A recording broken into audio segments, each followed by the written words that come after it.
what I'm noticing, it just feels like a trend. And I hear this a lot vocalized from people, or when people will make a comment or a status, they reference this a lot, talking about or reference social media basically as the majority or the voice of the people, right?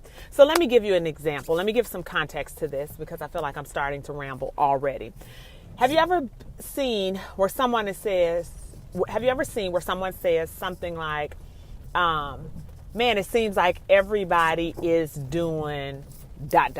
Or they may say something along the lines of, please, everybody's walking around saying ... Whatever these things are, right? You fill it in with whatever it is that you feel like you've heard or seen before, maybe even done ourselves. And I think what happens with that is we spend our time on social media, right? And we have people on our timeline who usually think like us, right? They are along the same lines in terms of philosophy, values, something along that. We tend to follow those type of people. And of course, because of Facebook analytics and how they keep up with us, when we click like or comment on certain pictures people post, then they give us more information that fits our mindset, right? That is in congruence with our philosophy of what it is that we've been liking. So we see things that reinforce what it is that we partake in. And so it can give us the idea that this is the trend or the way that things are. When in reality, our messaging has been filtered through analytics. And so, but because we see this and because this happens to us subconsciously, we create this subconscious belief that this is the way that things are, or the majority of people are following suit with our idea of whatever this thing is. But I'm just kind of here to remind you because I think we know this consciously, but I just feel like I needed to say this out loud so that we can put it in our realm of consciousness. Or in our consciousness, I should say, and bring it out of our subconscious. Just because people say it on social media, specifically the people that follow you, that does not mean that is the trend or the majority, anything like that. That's not what that means. And it's important that you are careful when you say those things, because when you say those things, you create a bias in yourself. And when you create a bias in yourself, it becomes a subconscious bias, right? We create these subconscious biases in ourselves. And what it does is it causes us to treat people a certain way. May not always be bad, literally, right? In a way that we may think bad is. It may be giving people too much credit for one thing or another, right? Because we think subconsciously, oh, this is the way it is. But that's not the truth. And we can't really draw our information from social media alone. Certainly we can get an idea of what's happening, but we want to follow up with some credible resources, right?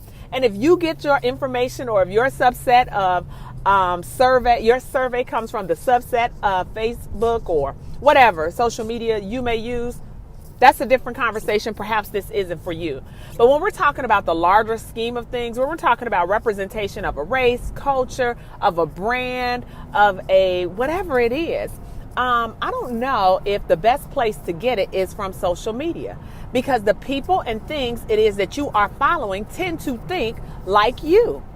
And you are an atom in the universe of people, right?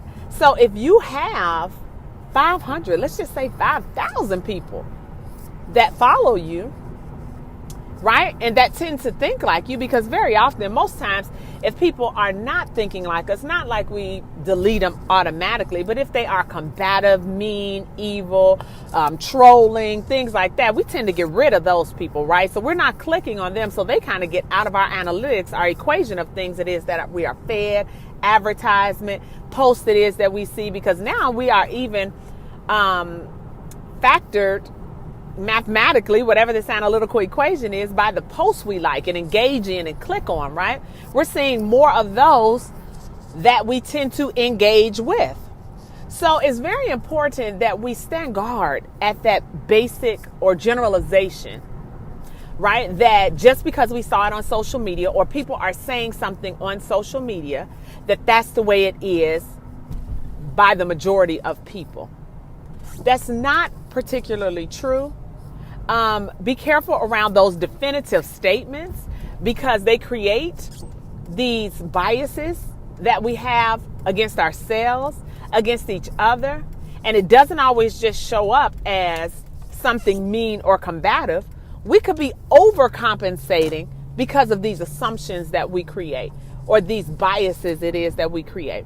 So it's important that we are critical thinkers, that we watch our words, that we certainly give credit where it's due, but that we ask questions, right? And that we research and do our own due diligence before we make these definitive statements around things and assign them to people and cultures and ways, etc. So you all think about that. I can't say that enough. I'm seeing that a lot, and it just seems like I don't know. There's always room for another perspective. So think about that. Alrighty. I'll talk to you all next time. Bye.